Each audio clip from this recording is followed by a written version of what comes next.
네, 저희가 세상을 살아갈 때에 이 하나님의 특별한 호의가 필요한 줄 믿습니다. 우리가 이 세상에서 성공한 사람들, 하나님을 모르고 이 세상에서 성공한 사람들도 정직하게 그들의 성공에 대해서 이야기할 때 사실 나는 운이 좋았다 라고 이야기하는 것들을 보게 돼요. 자, 그들은 하나님을 모르기 때문에 운으로밖에 표현할 수 없고, 그것이 운이지만 내가 그 운을 어떻게든 붙잡아 보려고 이렇게 애쓰며 살아가는 모습들을 보게 됩니다. 성경은 우리에게 분명히 말하기를요, 용사들이라고 다 전쟁에서 승리하는 것이 아니고, 지혜자들이라고 다 음식물을 얻는 것이 아니며, 명철자들이라고 다 재물이 얻는 것이 아니다 라고 말해주고 있어요. 우리는 모두에게 하나님의 특별한 호의가 필요한 줄 믿습니다.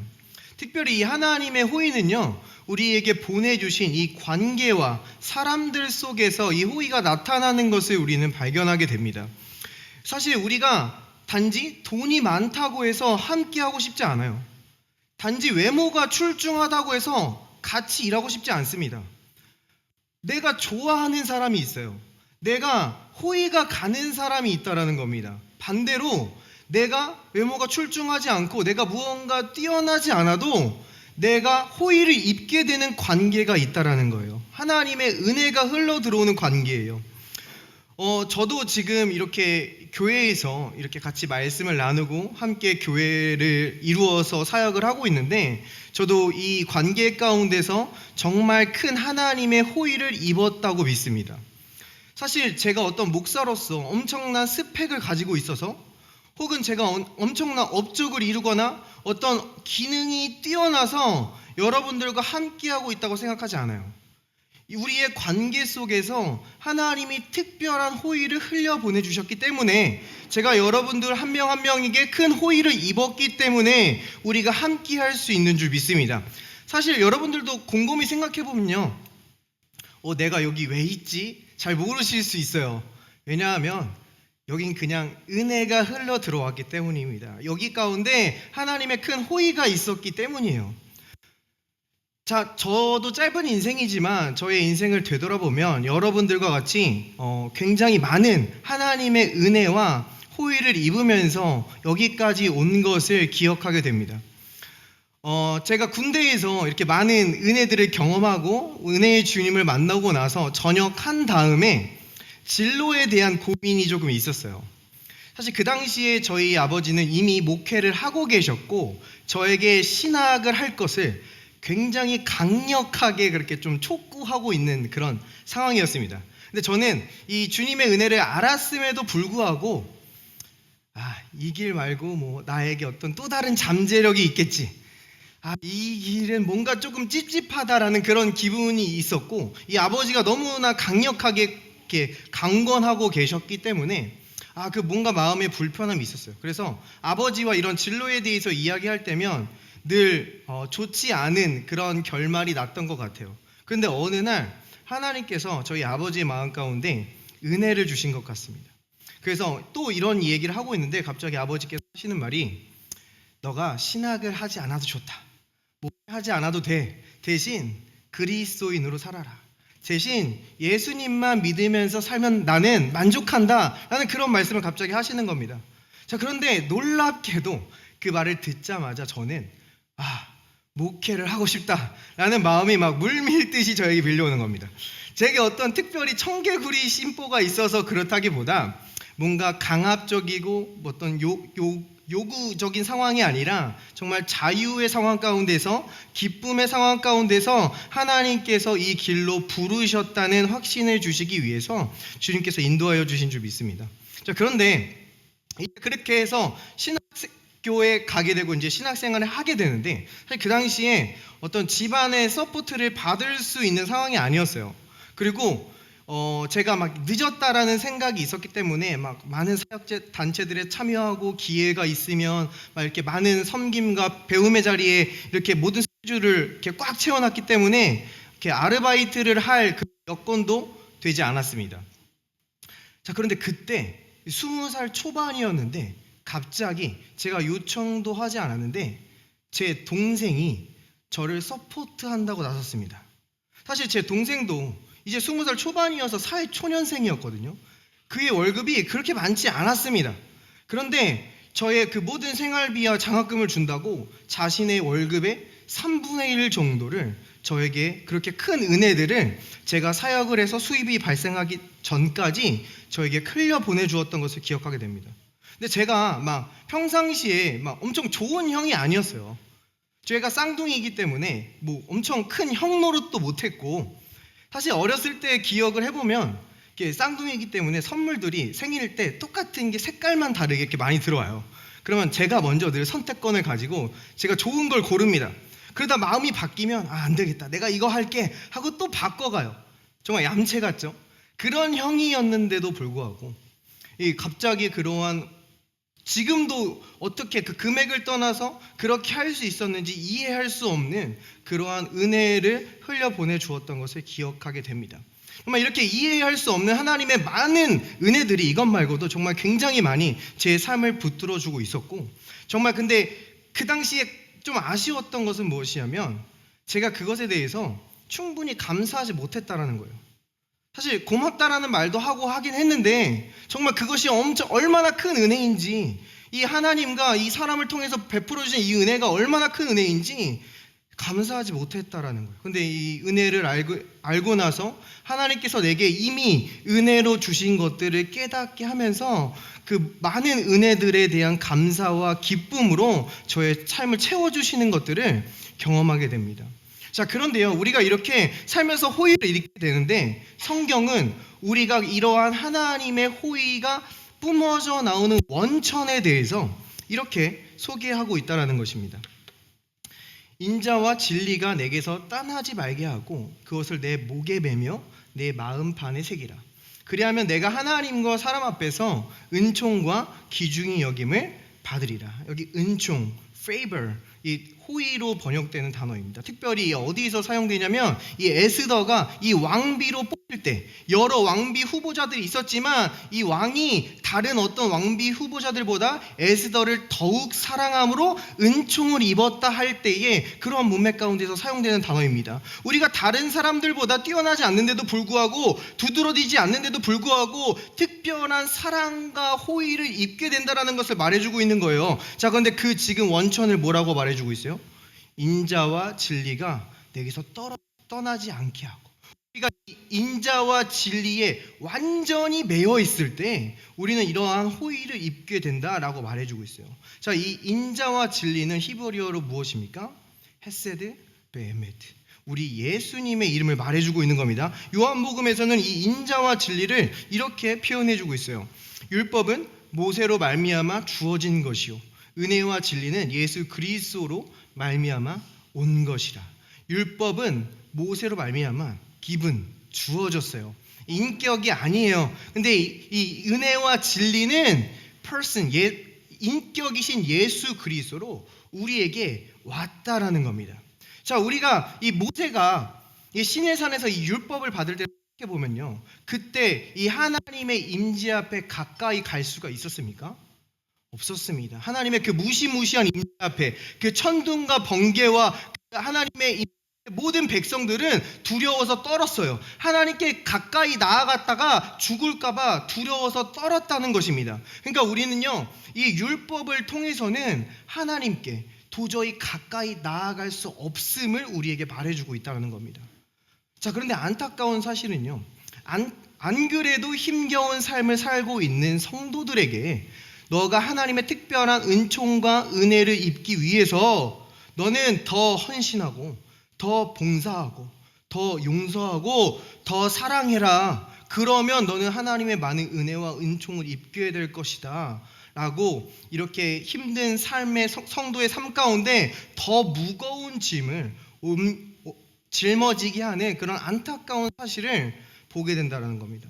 자, 근데 우리가 용서가 돼야 용서를 하고 사랑이 돼야 사랑을 하죠. 이 더 헌신해라 하는 이 계명이 우리에게 헌신을 만들어내지 않습니다.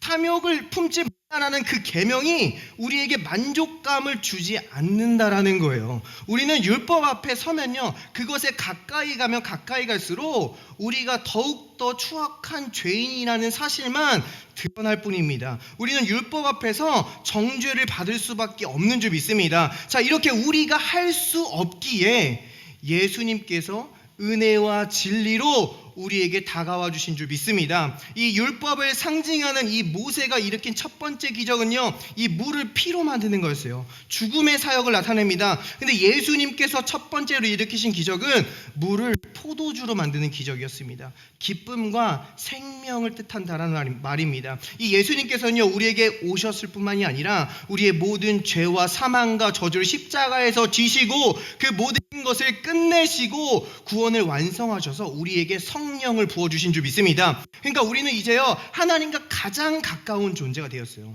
이 헤세드 베헤메트, 이 그리스도의 영과 가장 가까운 존재가 되었다라는 거예요. 그러니까 여러분들은 이제 어디로 가든지 하나님의 모든 은총과 사람 앞에 있는 그 호의가 여러분들을 따라다니게 되는 줄 믿습니다. 여러분들에게 꼭 필요한 사람들을 만나게 하시고 여러분들에게 필요한 기회의 문을 열어주시고 여러분의 비전을 이룰 그 모든 것들을 공급하여 주셔서 헤세드 베헤메트, 이 은혜와 진리의 영이 우리 안에 함께 있음을 성령이 능력으로 우리의 삶 가운데 증명하여 주실 줄 믿습니다. 자, 성경은요, 이 예수님의 어린 시절의 모습을 이렇게 우리에게 보여줍니다.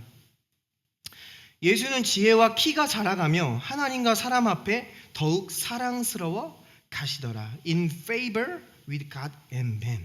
자, 예수님의 어린 시절입니다. 그가 아마 치료하시고 병든 자를 낫게 하시고 기적을 일으킬 때가 아니라 예수님이 어린 시절임에도 불구하고 그에게 이 하나님의 호의가 따라다녔다는 것을 볼 수 있어요. 지금 우리 삶 속에 우리가 어떤 특별한 헌신과 봉사를 하고 있지 않더라도 우리가 어린아이일지라도 우리에게는 하나님의 은총과 은혜가 우리의 평생토록 따라다니게 되는 줄 믿습니다. 우리의 자녀들에게도 그들이 어디를 가든지 하나님의 은총과 호의가 따라다니게 되는 줄 믿습니다. 근데 저희가 요즘 계속해서 우리에게 임하신 이 성령 하나님에 대한 말씀을 함께 나누어 보고 있습니다. 자, 근데 우리가 이 성령을 받았다고 하는데 사실 우리가 살면서 이 성령이 그렇게 막 의식이 되지 않을 때가 너무나 많아요.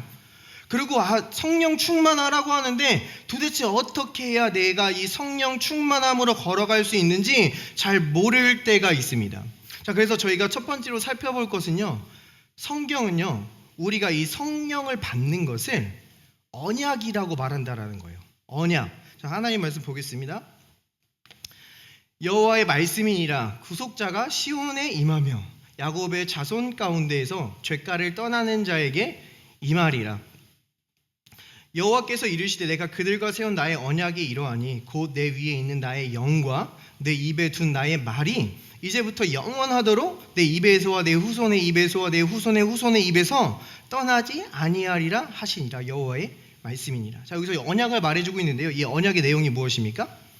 이 하나님의 영과 우리 입에 든 그분의 말씀이 떠나지 않을 것이다 하는 것이 이 언약의 내용이에요. 자, 그러면 이 하나님의 영은 알겠는데 여기 내 입에 둔 말은 무엇입니까? 이 word. 자, 이것은 물론 하나님의 말씀을 의미하기도 하지만 자, 성령과 함께 우리 입에 임하는 이 말은 무엇입니까? 방언을 나타내고 있는 겁니다. 그래서 저는 지금 예수님을 믿는 사람이면 무조건 다 방언을 해야 된다, 방언을 못하면 예수님을 믿는 게 아니다 라고 지금 그런 말을 하고 있는 게 아니에요. 자, 사도 바울도 그의 서신서 속에서 모두가 다 방언을 말하는 것은 아니다라고 분명히 말해주고 있어요. 그리고 교회에서 방언을 할 때는 질서 가운데 행해져야 함을 분명히 권면하고 있습니다. 자, 그럼에도 불구하고 바울은 뭐라고 합니까?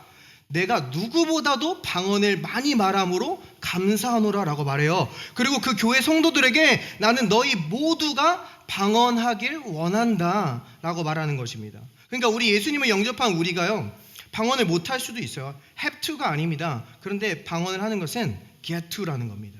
우리가 하는 것이 유익이라는 거예요. 자, 근데 지금 여기서 이 방언 이야기를 하면 또 다른 곳으로 빠질 수 있으니까 여기까지 하고요. 이 하나님의 영과 이 방언, 이 하나님의 말씀을 우리에게서 떠나지 않게 하는 게 하나님의 언약의 말씀입니다. 자, 그럼 이 언약을 지금 누구에게 이루어준다고 말해주고 있어요?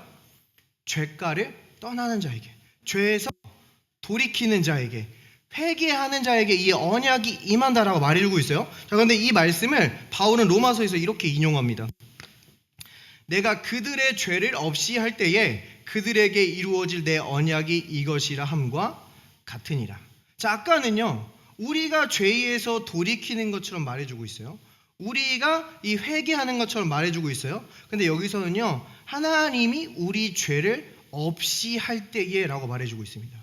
그러니까 이것은 지금 구약과 신약 사이에 일어난 예수님께서 하신 일을 염두에 두고 말씀해 준 거예요. 자, 우리가 죄악에서 떠날 수 없기 때문에, 우리 죄인들이 어떻게 죄악에서 벗어날 수 없기 때문에 예수님께서 십자가에서 우리의 모든 죄를 지시고 죽으셨고, 하나님께서는 더 이상 우리 죄를 기억하지 않으신다는 그 예수님의 일 때문에 우리의 모든 죄가 사라진 줄 믿습니다. 하나님께서 더 이상 기억하지 않으시는 줄 믿습니다. 이렇게 예수님을 믿은 자들, 예수님께 죄 용서함을 받은 자들에게 이 언약이 이루어진다라는 거예요. 이 약속이 이루어진다.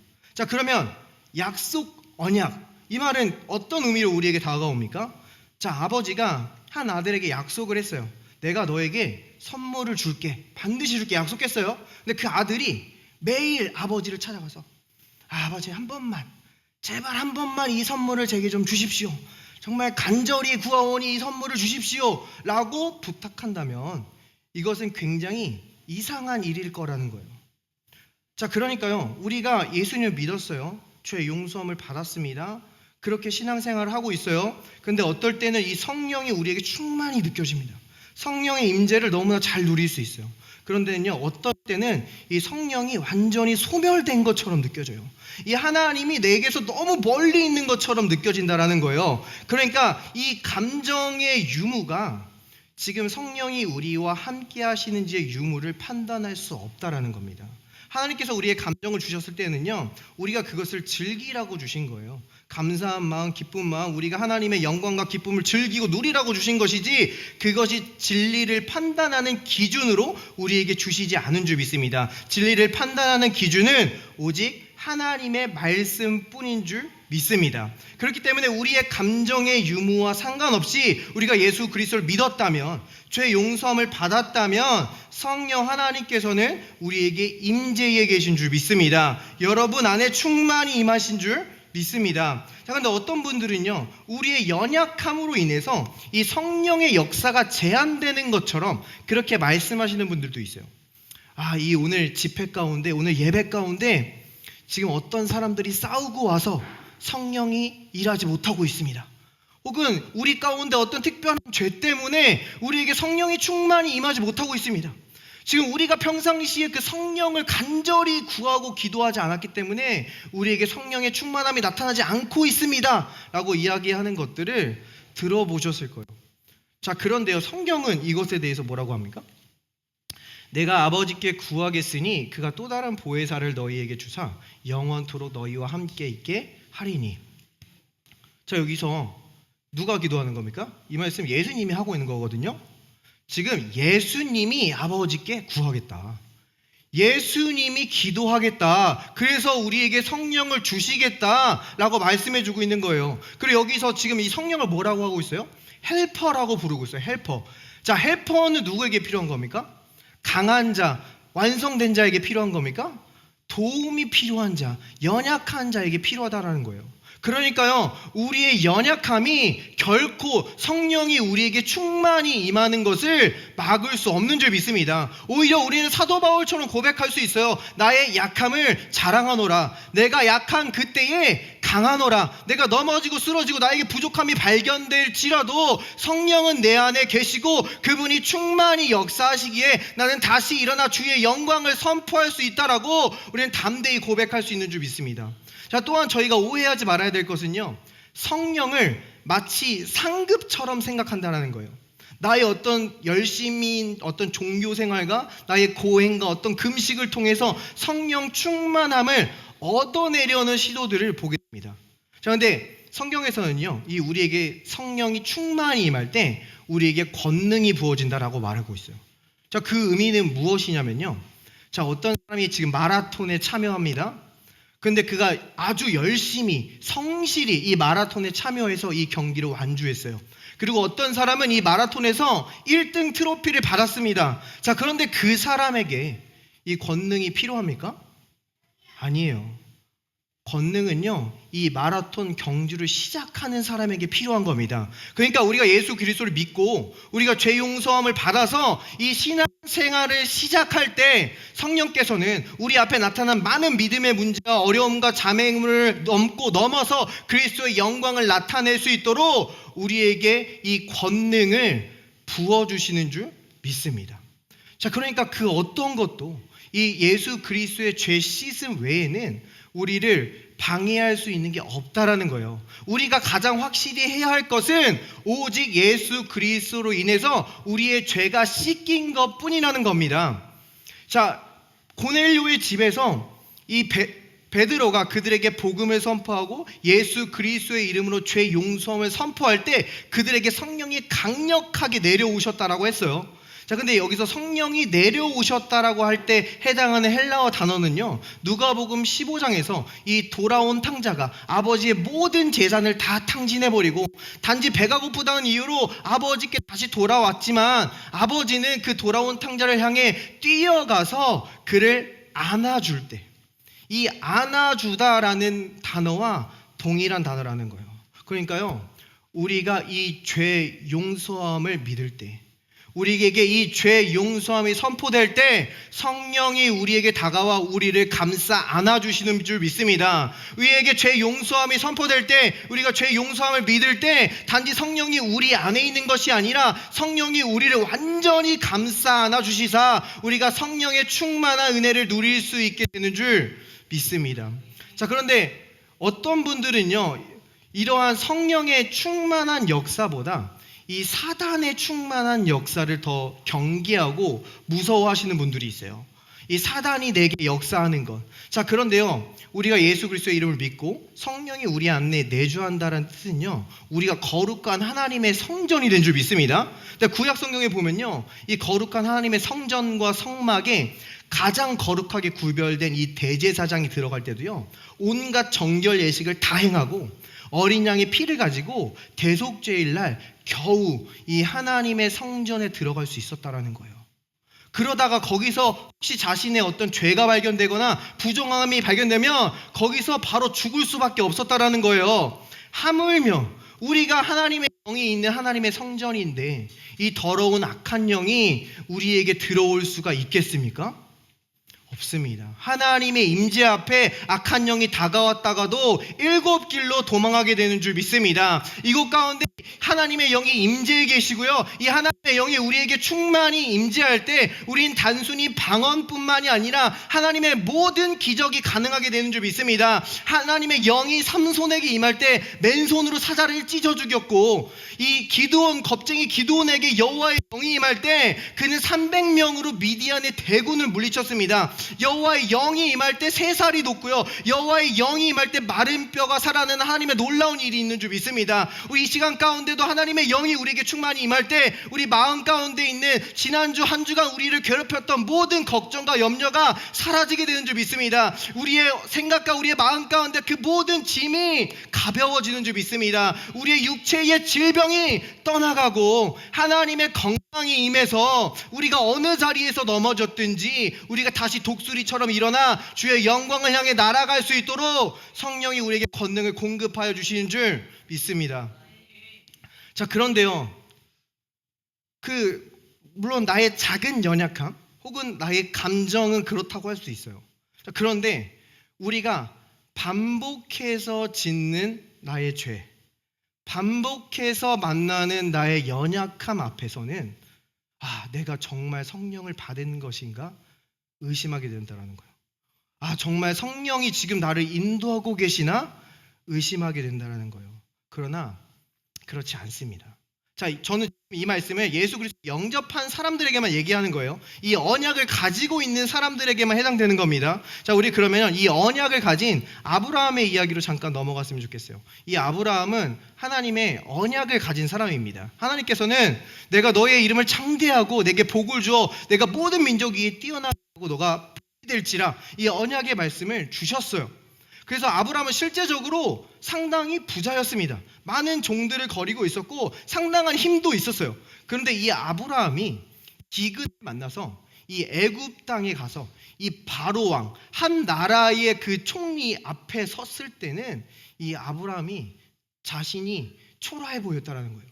자신이 매우 작아 보였습니다. 근데 이 아브라함의 아내가 굉장히 아름다웠거든요. 근데 이 아름다운 아내 때문에 자신의 생명을 빼앗길까 봐, 이 아내를 데려가기 위해서 자신을 죽일까봐 너무나 무서워서 거짓말을 하게 돼요. 이 바로 왕 앞에 섰을 때 이 아내를 누이라고 속입니다. 왕이시여, 아름다우시죠? 데려가십시오 하고 아내를 바로 왕에게 그냥 넘겨버려요. 그러니까 어떻게 합니까?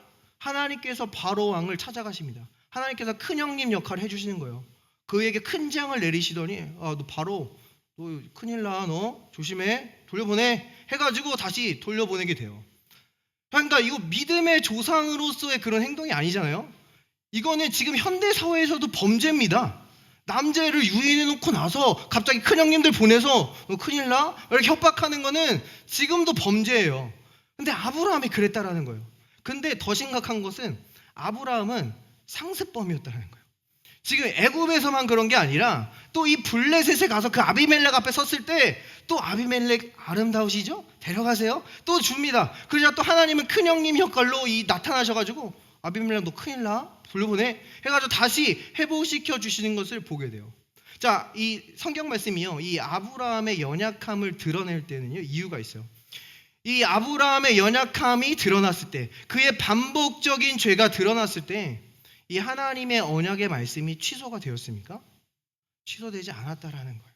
우리도 반복적으로 짓는 우리의 연약함이 있거든요. 우리가 특별히 연약한 부분이 있어요. 그것을 우리가 마주하고 또 마주한다고 할지라도 우리에게 언약하신 이 하나님의 언약은 취소될 수 없는 줄 믿습니다. 이게 바로 하나님의 언약이라는 것을 말해주고 있는 거예요. 자, 그런데 바울은요 이것을 또 새 언약의 조명 아래서 우리에게 이것을 더 구체적으로 설명해 줍니다.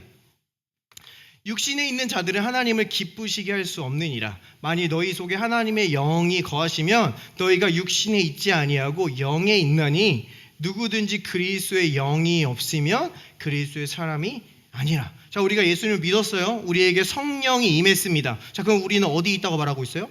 우리는 더 이상 육신에 있는 것이 아니라 영 안에 있다라고 말해주는 것이죠. 자, 우리는 모두 육신을 가지고 있습니다. 연약한 육체예요. 우리는 죄성을 가지고 있고 죄로 기울어지는 그 경향성을 가지고 있어요. 그러나 우리는 그 육신 안에 있지 않고 영 안에 있다. 즉, 이 육신이 나를 정의할 수 없다라는 거예요. 자, 더 쉬운 예로 우리 손가락에 가시가 박혔습니다. 나무가 내 몸에 들어왔어요. 이 나무가 근데 내 몸에 들어왔다고 해서 우리가 나무가 됩니까? 아니라는 거예요.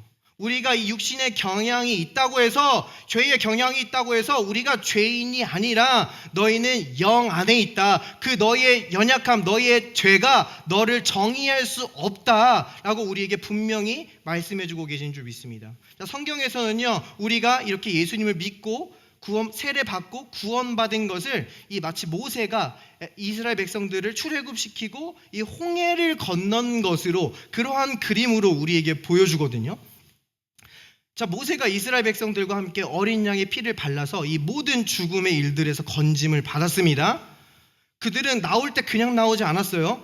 그 애굽 백성들의 모든 금은부화를 취해서, 혹은 그들이 많은 노예 생활을 했음에도 불구하고 다리 저는 자가 한 명도 없이 그 하나님의 특별한 건강을 받고 나왔습니다.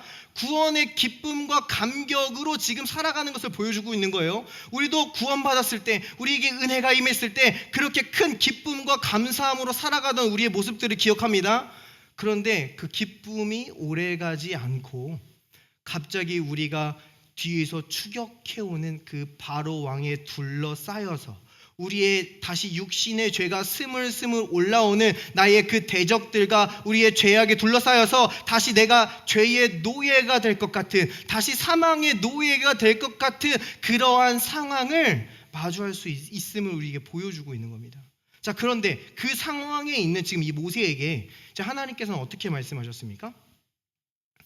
모세가 백성에게 이르되 너희는 두려워하지 말고 가만히 서서 여호와께서 오늘 너희를 위하여 행하시는 구원을 보라. 너희가 오늘 본 애굽 사람을 영원히 다시 보지 아니하리라. 여호와께서 너희를 위하여 싸우시리니 너희는 가만히 있을지니라. 자, 우리가 이 죄악에 둘러싸여 있을 때, 사망의 일들에 둘러싸여져 있을 때 우리가 다급해질 수 있어요. 그래서 우리는 하나님께 부르짖을 수도 있습니다. 주님, 제발 좀 도와주세요. 주님, 저에게 제발 성령을 좀 충만히 부어주세요 라고 부르짖을 수 있거든요. 근데 이 바로 뒷구절에 하나님이 뭐라고 말씀하시냐면 너는 왜 내게 부르짖느냐 라고 말씀하신다는 거예요. 그리고 지금 이 말씀에서 뭐라고 하고 있어요? 가만히 있을지어다. 그리고 가만히 서서 뭐라고 해요? 구원을 보라. 자, 이 구원에 해당하는 히브리어 무엇입니까? 예슈아. 우리 예수 그리스도의 이름인 줄 믿습니다. 자, 그러니까 때로는요, 우리가 그러한 상황 가운데 놓여졌을 때 우리가 나의 어떤 헌신과 나의 봉사와 나의 부르짖음으로 이 문제를 해결해 보려고 하는 것이 자기 의의 형태로 나타나는 종교 생활일 수 있다라는 거예요. 하나님은 우리가 가만히 서서 단지 믿기를 원하시는 줄 믿습니다. 내가 내 눈에 이러한 죄악들이 보일지라도 지금 나는 예수 그리스도의 피로 구속된 사람입니다. 나는 죄에 대하여 이미 죽었고 예수 그리스도 안에 대해서 하나님에 대해서 살아있는 자인 줄 믿습니다 하고 하나님이 이미 갈라놓으신 그 홍해 가운데로 내가 한 발짝 한 발짝 나아갈 때에 하나님은 지금 무엇을 보여주십니까? 그날의 여호와께서 이같이 이스라엘을 애굽 사람의 손에서 구원하시매 이스라엘이 바닷가에서 애굽 사람들이 죽어 있는 것을 보았더라. 자, 이스라엘 백성들은 지금 홍해를 건너왔습니다. 죽음을 건너왔어요. 그런데 이스라엘 백성들의 대적들은 이 홍해를 건너지 못하고 모두 다 죽었다라는 것입니다. 이 모든 대적들이 죽었다라는 것입니다. 자, 이 홍해를 건너는 것은 세례라고 했잖아요. 우리는 예수 그리스도 십자가에서 죽었습니다. 나의 옛 자아와 나의 그 악한 모든 죄들은 십자가에서 못 박혔다라는 거예요. 그리고 하나님께서는요, 지금 의도적으로 너의 모든 대적들이 저 바다 건너편에서 죽어 있는 것을 보여주신다라는 거예요. 나의 교만이 십자가에서 죽었다. 나의 정욕이 십자가에서 죽었다. 나의 모든 옛 자아가 저 건너편에 죽어있다라는 것을 우리가 바라보길 원하시는 줄 믿습니다. 우리가 죄 용서함을 받았다면 나의 어떤 육의 연약함이 계속해서 올라왔을지라도 하나님께서는 그것을 이미 죽은 것으로 바라보시는 줄 믿습니다. 그리고 하나님께서는 그 성령의 능력으로 실제적인 우리의 삶 속에서 그것이 죽었음을 증명하여 주실 줄 믿습니다. 자, 제가 마지막으로 그럼 우리가 이 성령의 충만함을 입어서 이 성령의 충만함은 우리를 어떠한 삶으로 인도하게 되는가 우리 짧게 한번 나누고 말씀을 맞춰볼게요. 우리가 이 성령 충만의 역사를 생각하면 보통 이렇게 크고 화려하고 요란한 것을 생각하기 쉬워요. 이 오순절날 막 불꽃이 임하고 강한 바람이 불고 모두 3,000명이 구원받고 이런 큰 일들을 생각하기 쉽습니다. 자, 그런데요, 우리 예수님께서 성령 충만이 임하여서 가장 첫 번째로 한 일을 성경은 이렇게 말해주고 있어요.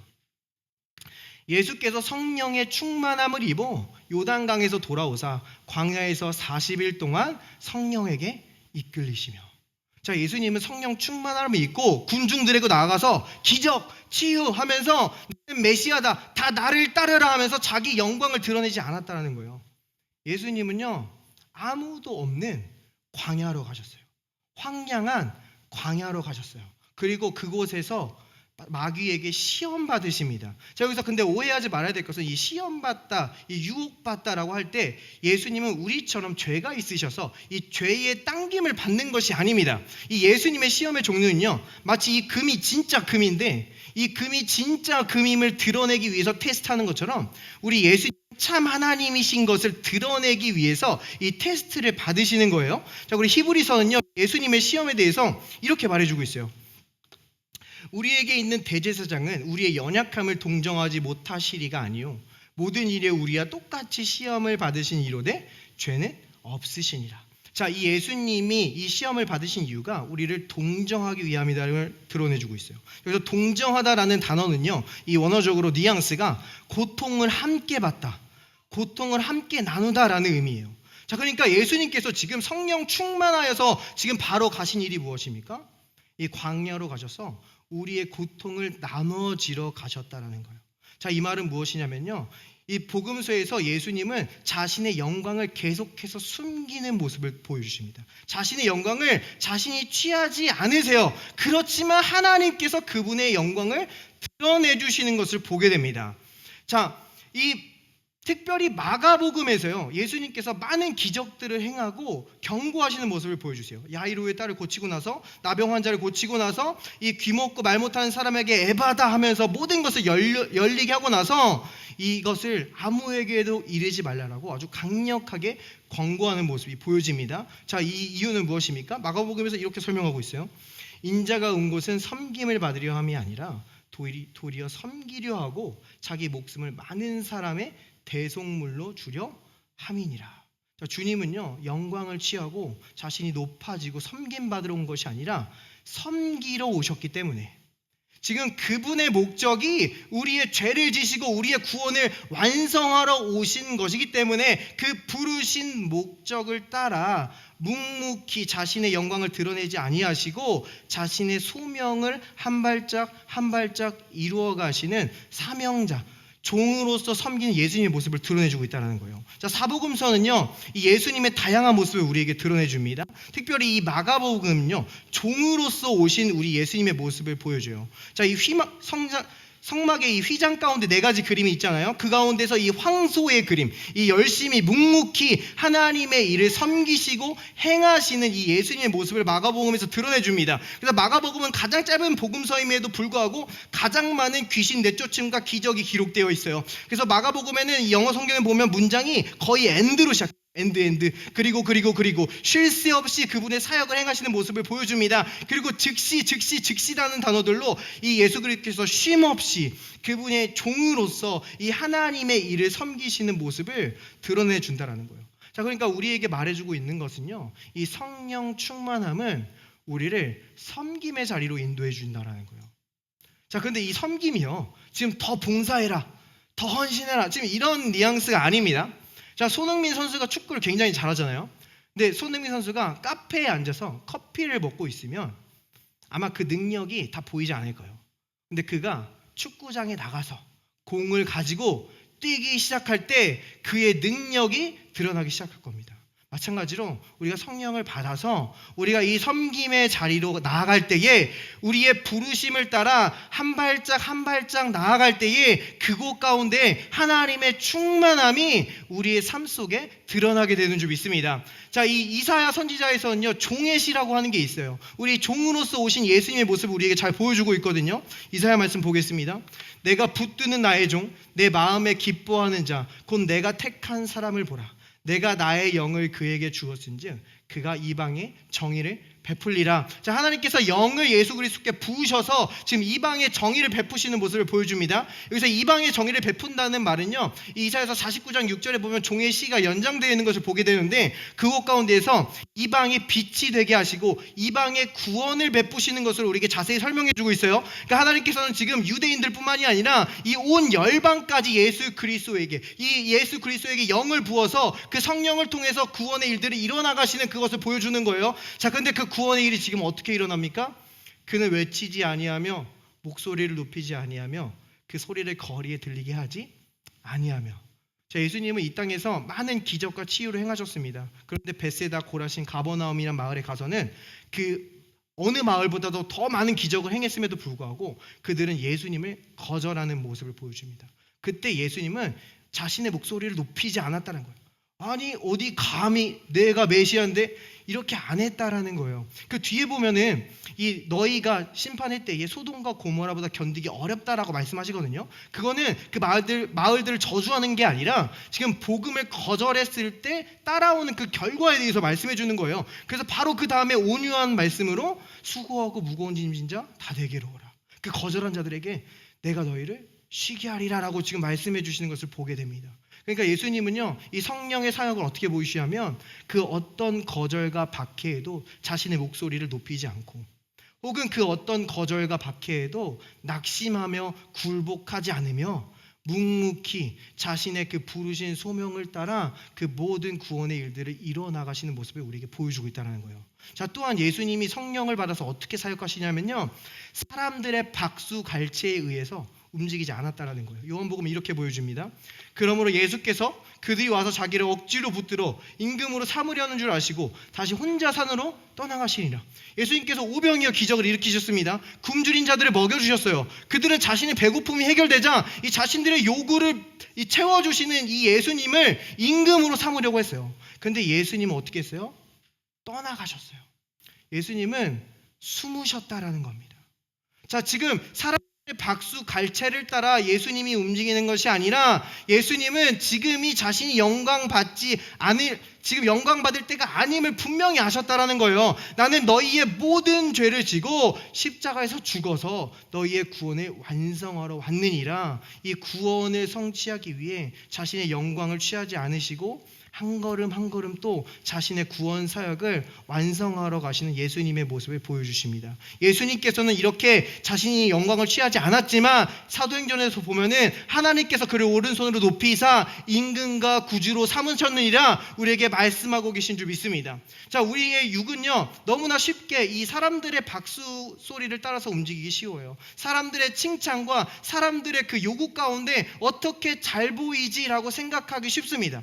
물론 우리는 잘 보여야죠. 그리스도인으로서 잘 보여야 합니다. 그런데 우리가 나의 그 잘 보이는 이미지를 붙잡을 때 우리는 이 예수님의 이미지를 놓칠 수 있다는 거예요. 사람들의 그 요구와 박수 소리에 따라 움직일 때 우리는 성령의 그 인도하심을 놓칠 수도 있다는 것입니다. 자, 성경에서 보면요, 분명히 말하기를 사람의 손으로 높인 자들은 사람의 손으로 끌어내려지는 것을 우리에게 분명히 보여줍니다.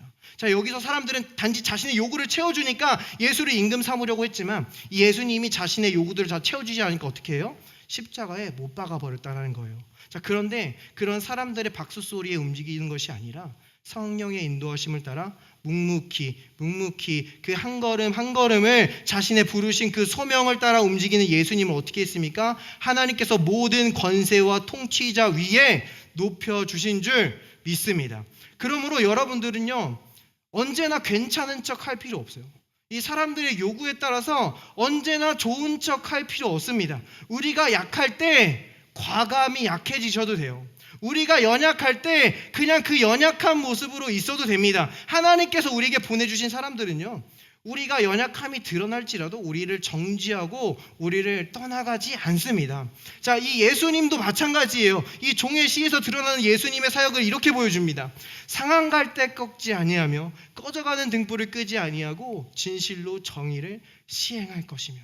주님은요, 우리가 상한 갈 때처럼 아무 쓸모 없어졌을 때에도, 정말 그렇게 너무 흔해졌을 때에도 우리를 버리지 않고 돌봐주시는 줄 믿습니다. 우리가 빛을 발하지 못하고 이 상한 심지처럼 좋은 빛이 아니라 나쁜 냄새나는 연기를 뿜고 있는 상태에서도 주님은 우리를 버리지 아니하시고 우리를 돌봐주시며 우리의 무릎을 다시 일으켜 세우시고 우리가 다시 한 걸음 한 걸음 묵묵히 주님의 길을 갈 수 있도록 우리에게 권능을 부어주시는 줄 믿습니다. 자, 우리는 너무나 잘 알고 있어요. 언제나 크고 요란한 것이 다 귀중한 것이 아님을 알고 있습니다. 이 천둥 번개가 사람들의 시선을 쉽게 사로잡을 수 있지만 우리를 살리는 것은 우리가 알지도 떴는지도 졌는지도 모르는 채 항상 빛나고 있는 그 태양빛이 우리를 살게 하고 있는 줄 믿습니다. 자, 지진이 일어났을 때 모든 뉴스와 미디어들이 주목하지만 우리를 지금 살 수 있도록 이 자리에서 우리를 붙들어주고 있는 것은 보이지 않는 저 지구의 중력인 줄 믿습니다. 자, 성령의 인도하심은요, 때로 우리를 박수갈채 받는 곳으로 인도하지 않을 수 있어요. 우리가 성령 충만함이 드러날 때 언제나 화려하고 크고 소란하는 그런 일들로 인도되지 않을 수 있어요. 근데 성령 충만함은요, 여러분들을 묵묵히 여러분이 부르신 그 섬김의 자리로 인도하시고요, 그렇게 인도될 때 하나님께서는 반드시 하나님의 영광의 자리로 높여주실 줄 믿습니다. 자, 그런데 마지막으로 이 섬기는 자들은요, 이것을 분명히 알고 있어야 돼요. 예수님도요, 이 섬김의 자리로 나아갈 때 우리 이것을 알고 있으면 성경이 분명히 말해주고 있어요. 저녁 먹는 중 예수는 아버지께서 모든 것을 자기 손에 맡기신 것과 또 자기가 하나님께로부터 오셨다가 하나님께로 돌아갈 것을 아시고, 예수님은 자신이 이 수건을 메고 제자들의 발을 닦는다고 해서 자신이 낮아지지 않는다라는 것을 분명히 알고 있었다는 거예요. 내가 어디서부터 왔고 내가 어디로 가는지 분명히 알고 있었고, 하나님께서 내게 주신 그 모든 권세를 알고 있었다라고 말하는 줄 믿습니다. 자, 여기 모든 분들은요, 하나님께서 리더로서 섬기는 자리로 불러주셨는데요, 자, 여러분들을 분명히 아시는 사람들입니다. 여러분들의 모든 죄가 예수 그리스도의 십자가에서 완전히 씻김을 아는 자들인 줄 믿습니다. 자, 여러분들은 예수 그리스도 안에서 하나님의 의가 된 자들인 줄 믿습니다. 여러분들은 하나님께서 예수님과 함께 하나님 우편에 높임받은 자들인 줄 믿습니다. 여러분 안에는 성령이 충만하게 임함을 아는 자들인 줄 믿습니다. 그 성령이 충만하고 하나님께서 높이신 자를 이 세상에 어떠한 정죄와 박해도 여러분들을 결코 낮출 수 없는 줄 믿습니다. 여러분들이 그 어떤 상황 속에서도 여러분들이 무너뜨리려고 하고 넘어뜨리려는 그 모든 방해 속에서도 여러분들을 묵묵히 한 걸음 한 걸음 나아가게 하셔서 하나님의 영광의 자리로 인도해 주실 줄 믿습니다. 이 시간 같이 기도했으면 좋겠어요. 이틀 뒤면요, 실제적으로 유대력으로 샤부옷 오순절입니다. 우리가 오순절에 대한 말씀을 나눴죠. 이 오순절은 어떤 날입니까? 이 룻기에서 나타나길 오순절은 이 밀을 추수하는 날이었어요. 자, 그러니까 초실절날 보리를 추수했어요. 그리고 이 오순절날 50일 뒤에 오순절날 밀을 추수합니다. 그래서 이 오순절날은요, 그동안 추수했던, 그동안 우리가 거둘 수 있었던 수확에 대해서 감사하는 날이고요, 그리고 앞으로 있을 수확에 대해서도 미리 감사하고 우리가 큰 수확을 얻게 될 것을 하나님을 신뢰하는 날이에요. 자, 그런데 2000년 전에 하나님께서는 이 첫 오순절날, 십자가 이후 첫 오순절날 이 다락방에서 성령을 부어주시고 3000명이 구원받게 하시는 그 놀라운 일들을 행하셨습니다.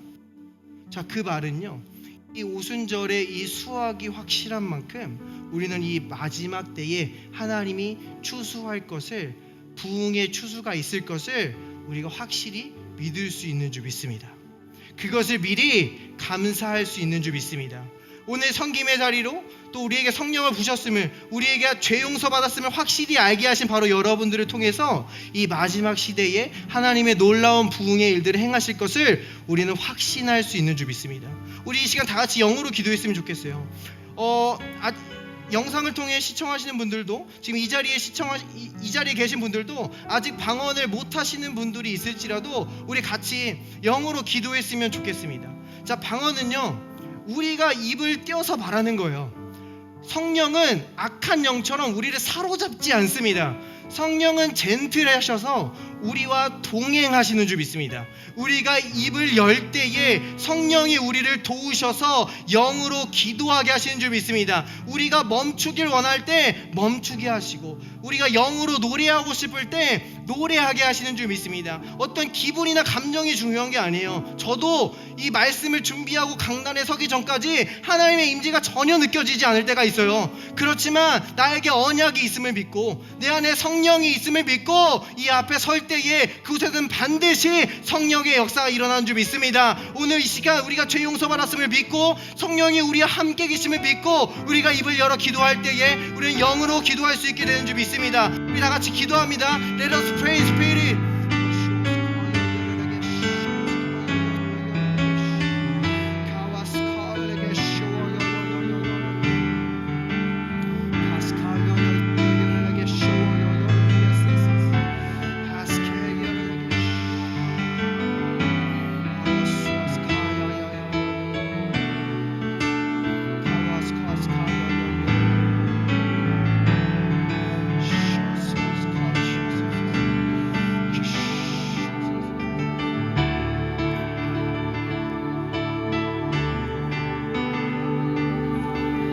자, 성경은요,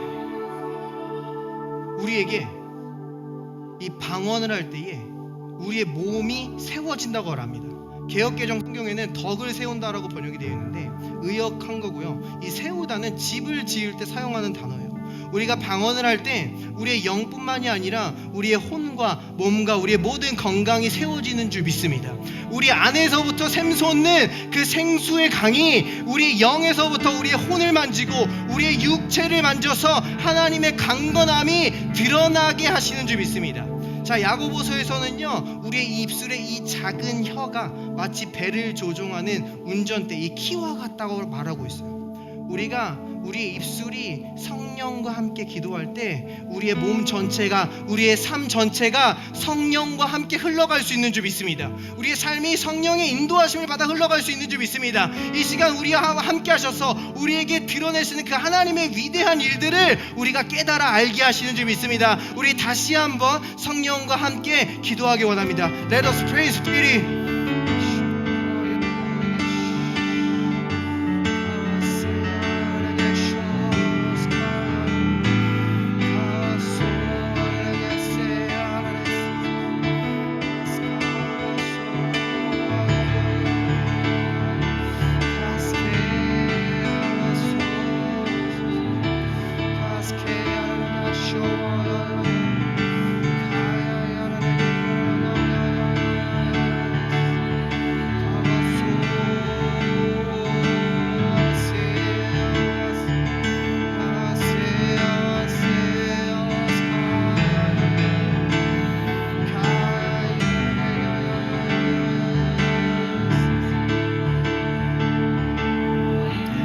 이 시간 그레이스하우스 가운데 이사야서 말씀이 선포됩니다.